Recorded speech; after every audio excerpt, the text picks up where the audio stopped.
اس جلسے میں خیر مقدم کرتا ہوں نوجوان بچے، کم سن بچے، خواتین اور بیس پر بیٹھے ہوئے آج کے اس جلسے مولد کعبہ امام حضرت علی کرم اللہ وجہہ کے جشن ولادت کے جلسے کی صدارت کر رہے ہیں عالی جناب رحیم اللہ خان نیازی صاحب، صدر اہل سنت والجماعت سیرت کمیٹی صلی اللہ علیہ وسلم، سابق صدر نشین اردو اکیڈمی کانوڑا آندھرا پردیش، جناب قاری حسین زبیر صاحب نقشبندی قبلہ، جنرل سیکرٹری مجلس فیضان مصطفیٰ کمیٹی صلی اللہ علیہ وسلم، جناب عارف الدین صاحب، جناب ضیاء صاحب، جناب غلام سرور صاحب، ربانی نقشبندی صاحب، سامعین اکرام اور سننے والے، میں تمام یہاں موجود عالم دین، علماء کرام، مشائخ اعظام، دانشوران ملت کے سامنے ایک طالب علم ہوں اور تمام ہی لوگ یہ ان کو سننے آئے ہیں۔ بہرحال میں بس اتنا کہوں گا کہ ہمارے جو کمیٹیز ہیں،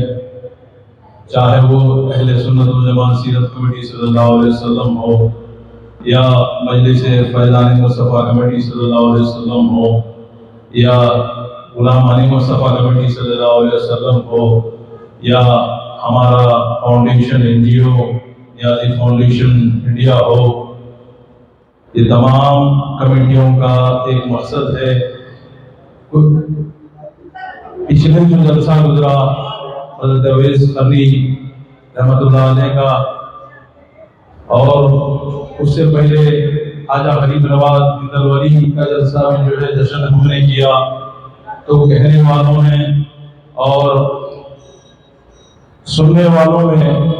کئی لوگ رسول اللہ صلی اللہ علیہ وسلم کے زمانے سے منافقین ہے، تو کامنٹس میں کہہ رہے ہیں کہ جلسے کیوں کرا رہے ہیں، کیا فائدہ ہے جلسے کرانے کا اور کس لیے کرا رہے ہیں۔ ارے بھائی، ہم جلسے نہیں کرائیں گے تو آپ کرا لو، پھر کون کرائیں گے جلسے؟ ارے ہم کرا رہے ہیں تو وہ برداشت نہیں ہو رہا۔ ارے اس جلسے میں جتنے لوگ موجود ہیں اس سے کئی زیادہ فرشتے اور ملائکہ اس جلسے میں موجود ہیں۔ مولا علی کا جلسہ ہو رہا ہے، اور ہر مہینے میں، چاہے وہ میلاد النبی کا مہینہ ہو، بابرکت مہینہ، یا رمضان کا مہینہ ہو، یا رجب المرجب کا مہینہ ہو، شعبان کا مہینہ ہو، تمام جلسوں میں، تمام بابرکت مہینوں میں مجلس فیضان مصطفیٰ کمیٹی ہو یا اہل سنت والجماعت کمیٹی ہو، یہ کمیٹیوں کا ایک اہم مقصد ہوتا ہے، ایک رول ہوتا ہے کہ آنے والی جنریشن کے لیے اور آنے والی نسل کے لیے، چاہے خواتین ہو یا چھوٹے بچے ہو یا چھوٹے بچے گود کے بچے ہوں، ان تک ایک میسج جائے، اور خواتینوں تک جتنا یہ میسج عام ہوگا اسلام کی تبلیغ زیادہ سے زیادہ ہوگی۔ اور بچے اگر سیکھیں گے تو آنے والی جنریشن ہماری مضبوط و مستحکم ہوگی، اور اگر وہی سیکھیں گے، کیونکہ بزرگ تو سیکھ چکے ہیں، وہ بچوں کو سکھانے کی ضرورت ہے، وہ سیکھیں گے تو اسلام کا بول بالا ہوگا، ہندوستان میں ہی نہیں تمام عالم اسلام میں، دنیا بھر میں اسلام جو ہے اور مضبوط ہوگا اور مستحکم ہوگا۔ یہ ہمارا مقصد ہے۔ تمام عالم دین سے آپ نے جب سے خطاب کیا اور رحیم اللہ خان نیازی صاحب کے بصیرت افروز خطاب کو آپ کو سماعت کرنا ہے، تو میں بس اپنا میسج بتاتے ہوئے اپنی بات کو ختم کروں گا کہ مجلس فیضان مصطفیٰ کمیٹی صلی اللہ علیہ وسلم کے بانی اور فاؤنڈر فضیلت الشیخ مولانا علامہ حافظ قاری عثمان نقشبندی صاحب قبلہ نے ایک بیج بویا تھا 40 سال پہلے، خاتون جنت بی بی فاطمہ الزہرا سلام اللہ علیہا کے جلسے کرانے کا بیڑا اٹھایا تھا، تو بھی آج وہ جھاڑ تناور درخت بن کر جو ہے لوگوں کو سایہ دے رہا ہے، اور اس سے جو ہے لوگ فیضیاب ہو رہے ہیں۔ تو امام صاحب کی وسیع نظر، دور اندیشی یہ تھی کہ ملت اسلامیہ کے خواتینوں میں جو آج بدعنوانیاں ہو رہی ہے، اور ملت اسلامیہ کے خواتین تک کیسے بی بی فاطمہ الزہرا سلام اللہ علیہا نے کس طریقے سے اپنی زندگی کو گزارا، یہ میسج ان تک پہنچا۔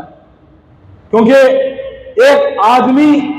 ایک مرد جب طالب علم ہوتا ہے تو صرف وہی طالب علم ہوتا ہے، اور کوئی عورت اگر طالب علم ہوتی ہے تو تمام اس کا خاندان طالب علم ہوتا ہے۔ تو یہ ایک دور اندیشی تھی، یہ ایک وسیع نظر تھی امام صاحب کی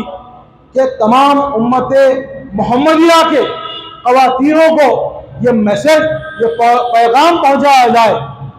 کہ بی بی زندگی گزارنی ہے، بی بی فاطمہ الزہرا کی طرح زندگی گزارو۔ اپنے بچوں کی تعلیم دینا ہے تو بی بی فاطمہ الزہرا کی طرح کرو،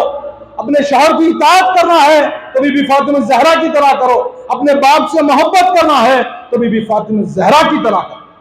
تو یہ ایک ویژن تھا، یہ ایک نظریہ تھا، یہ ایک سوچ تھی، یہ ایک ان کی وسیع نظر تھی،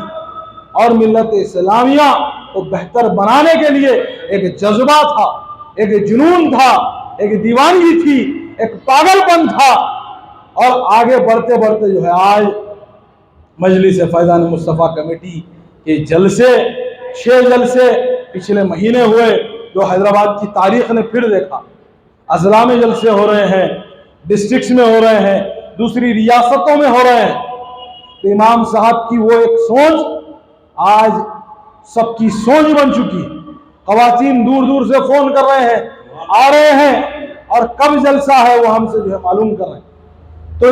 اس جلسوں میں اور ایسے کئی جلسے، یہ حال گواہ ہے کہ امام صاحب نے ہر جلسوں کو جو ہے یہاں سے مخاطب کیا، نعتیہ محفلوں کو مخاطب کیا۔ امام صاحب انکریج کرتے تھے، ہمت افزائی کرتے تھے تاکہ نسل کو یہ میسیج جائے، اور میں جانے کے بعد، میرے وصال کے بعد، کئی عثمان نقشبندی ہزاروں کی تعداد میں پیدا ہو۔ تو یہ میسیج تھا، یہ ویژنری سوچ تھی ان کی، اور یہ مقصد تھا کہ اسلام کا بول بالا زیادہ سے زیادہ ہو۔ میں جانے کے بعد بھی یہ سلسلہ ختم نہیں ہونا، میری اولاد ہو، میری اولاد کی طرح کئی اور لوگ عثمان نقشبندی پھر بن کر آج حیدرآباد میں پھر رہے ہیں اور اسلام کی تبلیغ کر رہے ہیں۔ اور جیسا ہمارے نیازی فاؤنڈیشن انڈیا کے vice president, vice chairman Shah Nawaz Khan صاحب نے کہا کہ 200ویں محفل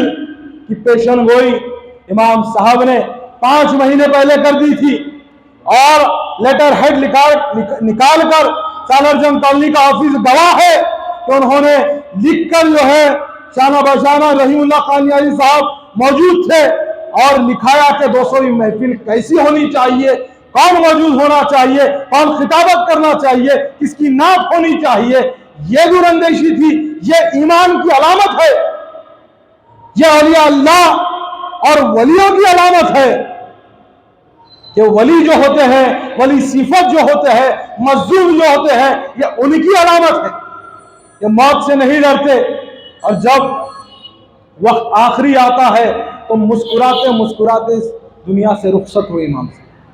بولنے کا مقصد یہی ہے کہ ہم کو تعداد کو نہیں دیکھنا ہے، اس جلسے میں رحمتیں بھی نازل ہو رہی ہے، اس جلسے میں فرشتے و ملائک بھی موجود ہے، اور جو بھی جو ہے اس جلسے میں شرکت کیے ہیں اور جلسے میں موجود ہیں، یہ تمام لوگ جو ہے گواہی دینے کے لیے حشر کے دن موجود رہیں۔ تو ہمارا ایک مقصد ہے، اس کو آپ لوگوں بھی جو ہے ہمت افزائی کریے، چاہے وہ حسین زبیر صاحب ہو، رحیم اللہ خان نیازی صاحب ہو، تمام لوگ ہو، عارف صاحب ہو، شاہ نواز صاحب ہو، ہم سب کی ہمت افزائی کریے تاکہ جلسے اور منعقد ہو، نوجوانوں کی زیادہ سے زیادہ ہمت افزائی کریے تاکہ ہم یہ جلسے زیادہ سے زیادہ کریں اور زیادہ سے زیادہ ہمارا میسج عام ہو۔ وآخر الدعوانا الحمدللہ رب العالمین۔